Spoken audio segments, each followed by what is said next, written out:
Volatility is one measure of risk, but if someone, let's say, is in something that is very has a lot of low volatility, but has no chance of meeting their investment objectives, yet if you start adding in volatility to their portfolio, but it mathematically increases their probability of success, is that really adding risk or is it reducing risk? So we really look at risk as what's the probability of you achieving your various financial objectives over the period of time that you're trying to attain those. Welcome to Sterling Insights, Stand Out and Supercharge Your Assets, the go-to podcast for financial advisors aiming to grow their assets under management, stand out in a crowded market, and retain assets nearly forever. Are you advising high net worth clients who own appreciated capital assets? Do you want to help them sell without losing a quarter, a third, or even more of their hard-earned profits to capital gains taxes? Then this podcast is tailored for you. Each episode brings you the latest strategies and expert advice from leading financial advisors, seasoned attorneys, and experienced CPAs. Learn how to maximize your clients' wealth, minimize their taxes, and supercharge your advisory practice with actionable insights. Join us on Sterling Insights, Stand Out and Supercharge Your Assets, where you'll gain the knowledge and tools to set yourself apart and achieve unparalleled success in wealth management. Subscribe now and empower your practice for a brighter, more prosperous future. Welcome to Sterling Insights. I'm your host, Roger Silk. Our guest today is Clark Richard. Clark, thank you for joining us. Thanks for having me. Clark is the co-founder and CEO of Vineyard Global Advisors. He has approximately 30 years in the wealth management industry, and he's built multiple financial businesses, including a bank and a family office. And he has helped generate over $400 million of assets under management at First Allied. Clark's firm is built around a client-first philosophy, and he defines risk or it as success probability. The firm specializes in helping high net worth families align lifestyle, legacy, and long-term goals. Thanks for having me. There's a lot of interesting stuff. Why don't we talk about risk? Risk is one of those things that I have a background in finance, and it's volatility, it's standard deviation, it's value at risk, it's all these complicated models, and you're talking about something different. Yeah, so I think the concept really comes out of our financial planning process, and it's really looking at the probability of success. And so if, depending on someone's assets and spending policy in a very simplistic model, what's the probability that they can meet their various financial objectives over the period of time that they're desiring? And, at our firm, we like to see a probability somewhere at 75% and above. And if that's not possible, then there's trade-offs for the client. And maybe they have to spend less, work a little bit longer, maybe rework their balance sheet a little bit. But yeah, volatility is one measure of risk. But if someone, let's say, is in something that has no chance of meeting their investment objectives, yet if you start adding in volatility to their portfolio, but it increases their probability of success, is that really adding risk or is it reducing risk? So we look at risk as what's the probability of you achieving your various financial objectives over the period of time that you're trying to attain those. So if I understand what I think you just said, an example might be the traditional quote unquote riskless investment portfolio would be rolling 90-day T-bills. And if you'd actually done that for the last 25 years, I think you saw your real purchasing power decline by what, 25%? Significant amount. Whereas if you'd taken more traditional volatility risk, you probably would have done a lot better. Well, I think it really comes down to their spending policy. So let's go back to that 25 years, if they were rolling their T-bills, but they ran out of money after 15 years, there was actually a lot of risk in that portfolio because the risk was they outlived their money. So again, we look at this risk as what's the probability of hitting your objectives. And, boy, if someone has enough money and their spending policy is low enough and they can live in T-bills, fantastic. But most people can't. Now, do you have clients where that would be Not that they would want to do that, but that they could do that. Solely in T-bills, Hmm. our clients need to grow their wealth at a reasonable rate of return net of inflation. And to date, T-bills hasn't allowed that to happen. Right. So who's your ideal client or the firm's ideal client? Majority of our clients are in one of two phases of wealth management. They're either in the accumulation phase of life or the distribution phase of life. Our ideal client is someone that is able to articulate their goals and objectives and want some help to find out, do I have a chance of getting to where I want to go? What's my probability? How can I get there? What's the least amount of volatility I can have on my balance sheet in order to obtain those investment objectives? So it's a very iterative process, a collaborative process. Our ideal client really is looking for a partner to help guide their way through either the accumulation phase of life or the distribution phase of life. Are there any kind of net worth or income parameters on who that ideal client is, who you guys are best suited to help? I think for the majority of our clients, if you look across the spectrum, majority of high net worth individuals, last I've read, was that 99% of individuals out there have a liquid net worth of less than 10 million, but greater, if you're greater than 1 million, it's still less than 10 million. So that's the majority of clients out there. I think it really comes down for us that ideal client is regardless of where the decimal point is on their balance sheet, and it might be 25 million or 100 million, really what's the spending policy and can their balance sheet support that spending policy and are they willing to understand that? And also the volatility drag that can occur in the accumulation of wealth over time. I was just on a call with an advisor and he was talking about a client worth about 25 who he was worried that the client was not able to sustain his spending.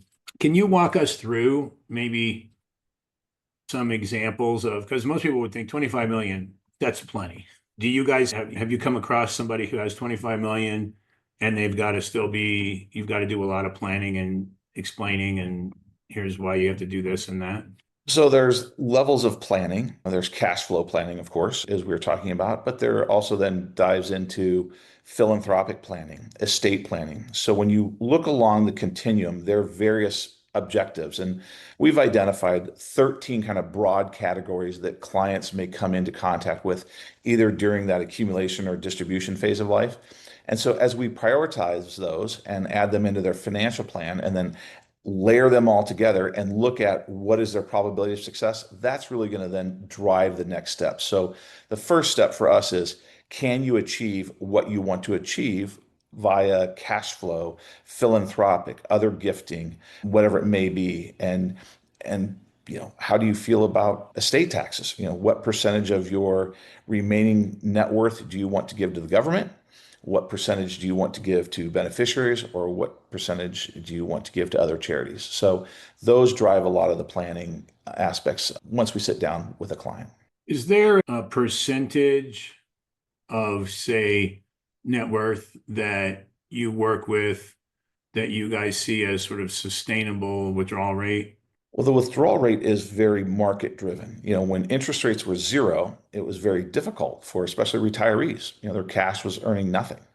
Let's just take an example of a $10 million client. Let's say you can make 3% in a money market fund, as an example, government T-bill money market fund. So if someone has $10 million and let's pretend that inflation is zero, they could put their 10 million in T-bills for a period of time.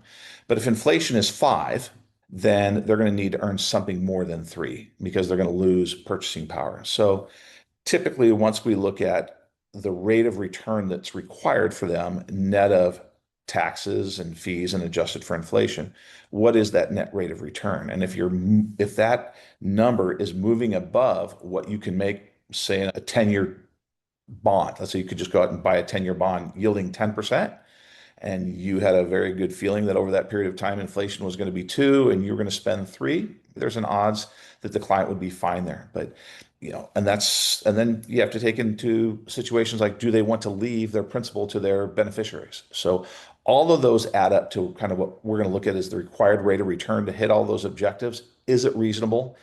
And as you move north on that number, we then start looking at various ways of time segmenting portions of their portfolio, basically matching assets to liabilities over time periods, so that let's say that their equity growth portfolio has at least a 7-year horizon, then that portfolio can grow unencumbered by cash flows and market fluctuations.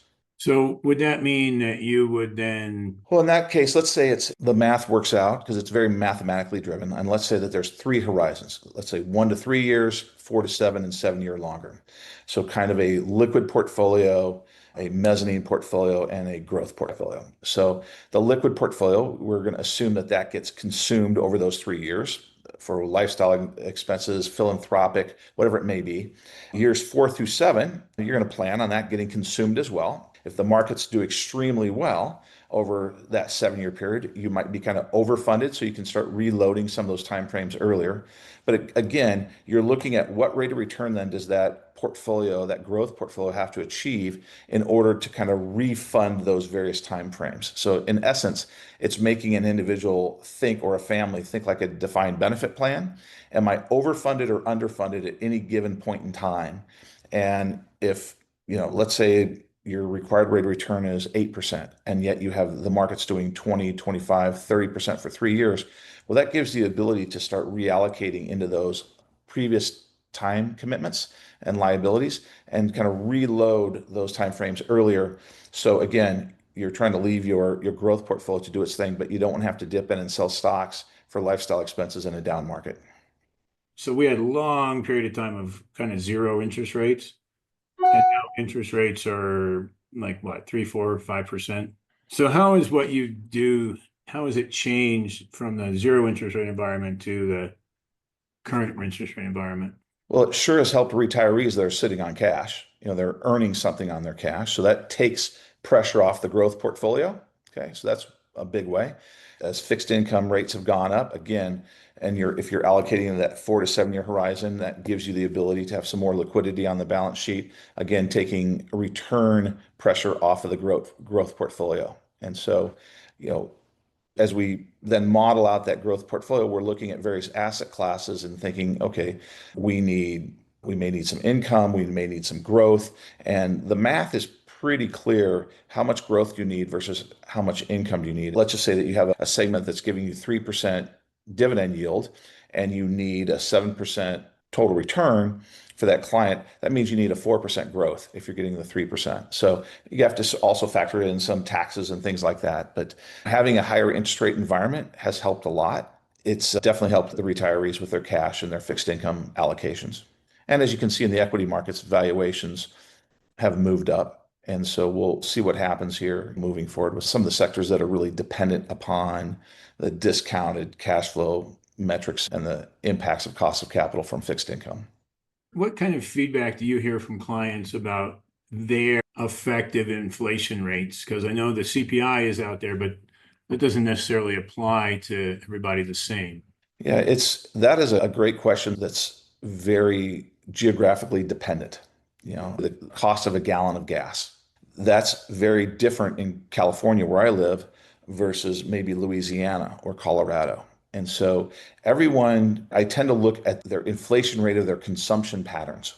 So if they're consuming gasoline or milk or eggs, those things that really add up to their own inflation rate, because not everyone is buying all the components that make up CPI. And so Mhm. some clients have now gone to EVs, and they're not as dependent on gasoline anymore, but there's trade-offs to that. So for our clients, it's really how has their spending changed based upon the environment in which they live. Is that something that you compute for clients, or they just sort of give you their sense of, oh, it's costing me more because of X, Y, and Z? As we go through our financial plan updates and you have your baseline spending, and let's just say that that baseline spending included gasoline or healthcare. And as you're updating the financial plan, if healthcare has gone up considerably or gasoline has gone up considerably in terms of cash flow needs, that's going to also put pressure on that growth portfolio. So it gets continually updated based upon that client's needs and where they live and what they're spending their money on. As a general rule, how many different asset classes do you guys think in terms of We talked about treasury bills being presumably like one asset class. Talked about 10-year notes. Presumably those are a different asset class in your mind. Well, you're going to have your fixed income, and there's a number of subcategories of fixed income, whether it's corporate high yield. Then you're going to have your various equity components, whether it's growth and value, but what segments of the economy, everywhere from financials to industrials, and real estate. And what type of real estate is it? Is it a core, non-core, income producing, multifamily? We look at those all differently. And then all the various subclasses of more non-liquid asset classes, from private credit to private equity. And even within private equity, there's certain firms that are investing in much larger deals. There's also firms that are getting more, small cap, mid cap exposure on their investments. So we look through and just don't say private equity generally or private credit generally. Where within private equity, where within private credit do we want to allocate client dollars? So are you guys using private credit instead of a lot of public markets now for some of the fixed income exposure? If the client does not need the liquidity and the time horizon is appropriate. How are you guys thinking about that? Are you thinking about it as an expected return and an expected volatility, or how are you thinking about like private credit versus public credit markets? Well, the first aspect you have to think about is liquidity and the illiquidity premium that you're going to require. And we really think about it as a different source of return streams. And where the public markets may have more impact by the day-to-day vagrancies of investors. In some cases, in the private credit, you don't have that same influence on a day-to-day basis. There might be a little bit longer term view. So in any of our non-liquid investment asset classes, it's going to have a minimum of 7 years to have that exposure on a balance sheet, and preferably out towards 10. So the private credit is like a lockup for 7 years or something like that? Some of the drawdown funds may have longer, but what I've seen over time, and this isn't true in every case, but let's say you commit $100 to a drawdown fund.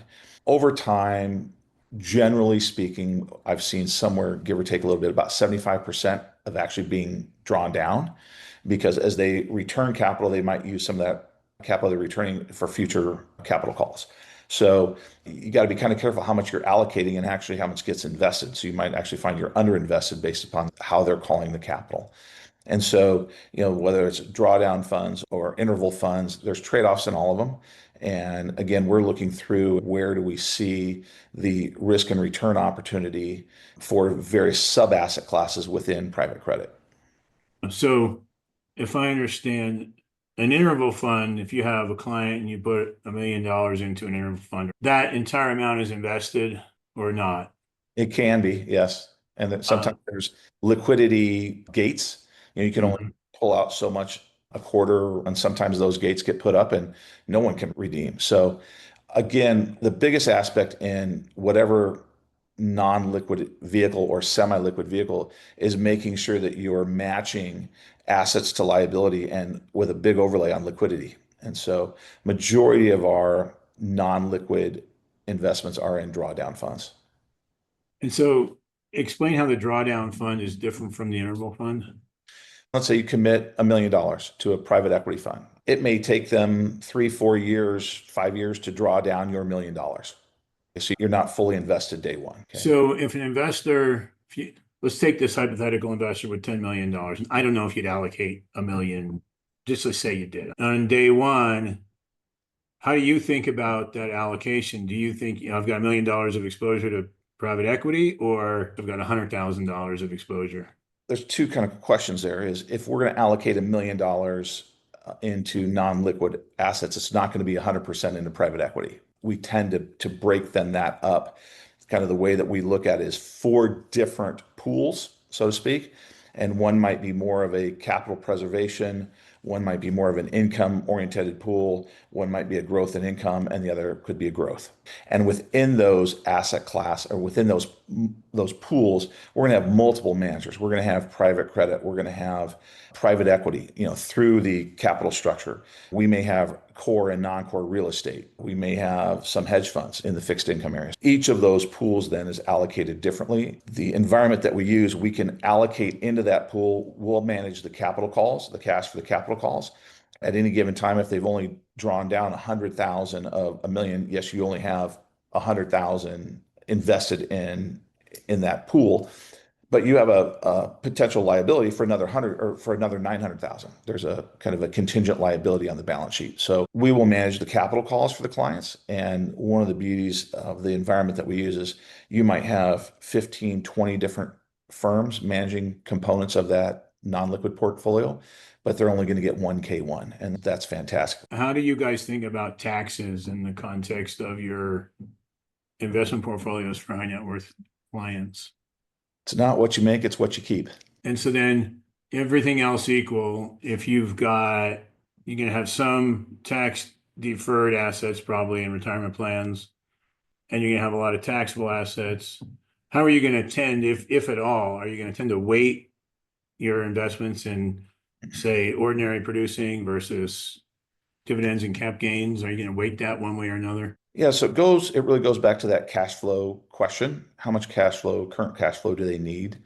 We can run a UMA over multi-registrations for one client family. So they might have What's a UMA? unified managed account. So it's the same pair of pants, it's just a different pocket. So you might have two different IRAs, you might have a trust account, whatever it might be, just the different registrations, but they all need to work in concert. So there's the way our systems are designed is we are going to try to put the more tax inefficient vehicles in the IRAs, and the more tax efficient vehicles in the taxable account.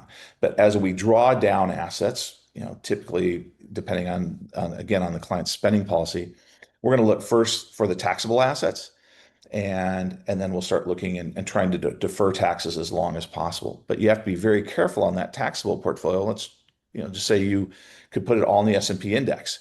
Well, that might be too much volatility given their spending policy to have the volatility of the S&P 500. So you might have to figure out other ways to dampen that volatility around an index to meet the client's longer term objectives. While it's tax efficient, it may not help them meet their long-term objectives. We're getting to the end of our time. Clark, what would you like to talk about that we haven't had a chance to talk about? What would you like listeners to know about that we haven't had a chance to cover?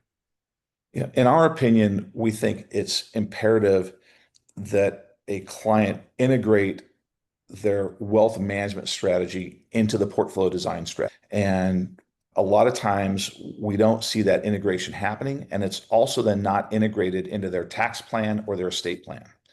And so we live on a mantra that structure follows strategy. And so if we can really understand the client's strategy from an estate tax issue or from a income tax standpoint or from a cash flow standpoint, and really bring those various disciplines together and look at how do you then structure the balance sheet and the portfolios and insurance or whatever may be in play to help them meet their objectives, that's a win. And a lot of times we run into people where they may have a great estate plan, but it's a series of individual ideas that really doesn't fit into their overall objectives. And a lot of times those haven't been communicated to their CPA or to their wealth advisor or the investment management firm. So we think that integration is extremely important. Where can our audience go to learn more about you and your firm?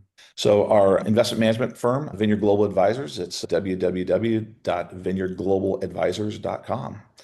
And you can see our various strategies and solutions that we have and little vignettes on how they work. But again, our process is really going to start with a planning process. And can we help you get to where you want to get? And if we can't, we're going to tell you up front if we think what you're trying to achieve is not attainable. I've earned this gray hair. And as we say, when you're on the back nine, we want to make sure that the people that we're going to provide advice to have a chance of obtaining their outcomes that they're looking for. If not, we wish them the best, but we're probably not a good fit then. All right, Clark. Thank you very much. Thanks so much for joining us. Thank you for listening to another episode of Sterling Insights. Stand out and supercharge your assets, where we provide the info you need from successful leading financial advisors, lawyers, and CPAs. Your hosts, Roger and Catherine Silk, invite you to learn more about Sterling Foundation Management by visiting sterlingfoundations.com.